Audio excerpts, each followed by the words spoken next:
Hello everyone, my name is Diaconu Maxim and I'm professor at the Faculty of Economics and Business Administration at XXIII University of Iași, Romania. The paper I'm going to present you today is entitled The Strain of Rising Prices, Implications for Household Financial Well-Being. It is known that the economic security is one of the primary aspects of the human security and it is closely associated with poverty. The contemporary era is a period in which the term economic security has become increasingly relevant for political authorities, citizens, institutions, and researchers. However, this term has different approaches, definitions, and measurements. The Rockefeller Foundation tried to estimate the economic security of American society and produce reports on it. The Rockefeller's Economic Security Index is focused on household income and measures the shares of Americans who experience at least a 25% decline in their inflation-adjusted available household income from one year to the next and who lack an adequate financial safety net to replace this lost income. According to some other analysts, the Economic Security Index is based on four major aspects: unemployment, family breakup, medical costs, and poverty in old age. The researchers from the Institute for Women's Policy Research have also stipulated a multidimensional method for calculating the economic security.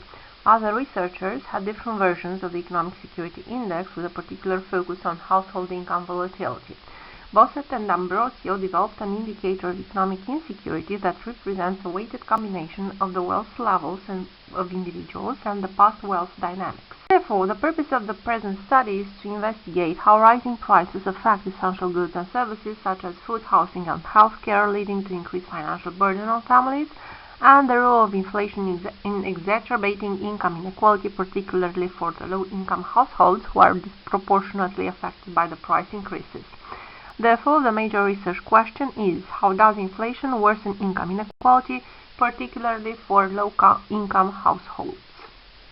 A closer look at the concept of economic security shows various definitions that point out different forms of savings, educational level, or internet access, or democratization level. One of the most known definitions of economic security belongs to Burton and is focused on the importance of stable resources in shaping an adequate standards of living. According to Hacker, economic security is the degree to which individuals are protected against hardship causing economic losses. Tang considered that the concept of economic security should embrace issues beyond poverty and considered the emergent threats affecting the non-poor. According to other analysts, people living in rich countries may experience a stronger sense of economic security than those in poor nations. Therefore, a high gross national product per capita could be a rough indicator of a country's level of economic security.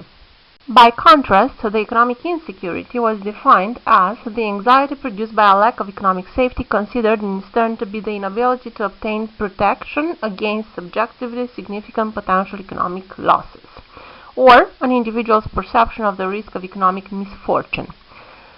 So, while the economic insecurity puts the accent on the economic losses, we can see that the economic security is usually associated with certain conditions which could ensure a well-being of the individual. The relationship between rising prices and household economic insecurity has been a prominent topic in the economic research. Price increases, especially for essential goods and services, create significant financial strain on families, especially those in lower income brackets. Over a period of sustained inflation, families tend to reduce spending on non-essential goods, leading to worsened quality of life and increased debt accumulation. Some empirical findings show that food price increases disproportionately affect lower-income households because they spend a higher percentage of their income on food. Rising housing costs due to both inflation and housing market volatility leads to growing financial pressure on families, leading to a spike in the rent burdens and mortgages defaults, particularly in urban areas.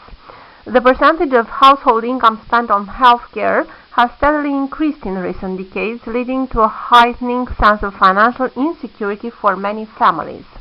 According to some analysts, inflation tends to reduce the real income of low-income households more than higher-income ones.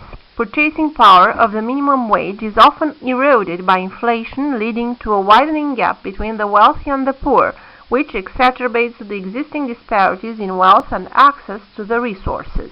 According to Acemoglu et al., Inflation contributes to structural income inequality by disproportionately affecting workers in low-wage sectors who are less likely to benefit from cost-of-living adjustments or inflation-indexed wages. It was considered that while inflation generally affects all consumers, low-income households spend a greater percentage of their income on necessities, meaning that inflation leads to a more severe reduction in their real income compared to wealthier households.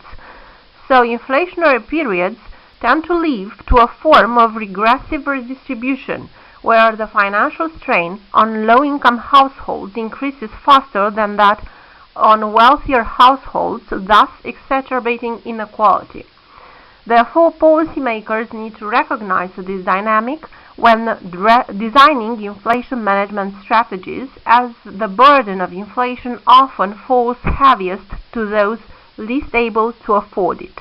We may say that rising costs in housing, food, and healthcare, coupled with stagnant wages for low-income workers, results in a feedback loop where inequality perpetuates itself over time. Therefore, here it appears the importance of understanding inflation not just as an economic phenomena, but as a key factor in reinforcing and even worsening the socio-economic disparities. Some policy implications of these findings. Garcia emphasizes the role of universal healthcare programs in buffering the financial burdens caused by rising healthcare costs. Meanwhile, Reynolds considers that while some policies such as minimum wage increases or housing subsidies have been shown to alleviate inflationary pressure on low-income households, the long-term effectiveness of such measures often depends on their scale and the broader macroeconomic environment. So, in conclusion, we may say that our paper underlines a clear link between rising prices, inflation, and the exacerbation of income inequality, particularly among the low-income households. These households face the brunt of price increases for essential goods and services, leading to greater financial strain and a widening wealth gap. Therefore, our research emphasizes the importance of considering the unequal impacts of inflation on different socioeconomic groups when crafting policies aimed at managing inflation and promoting the economic equity. Thank you very much for your attention.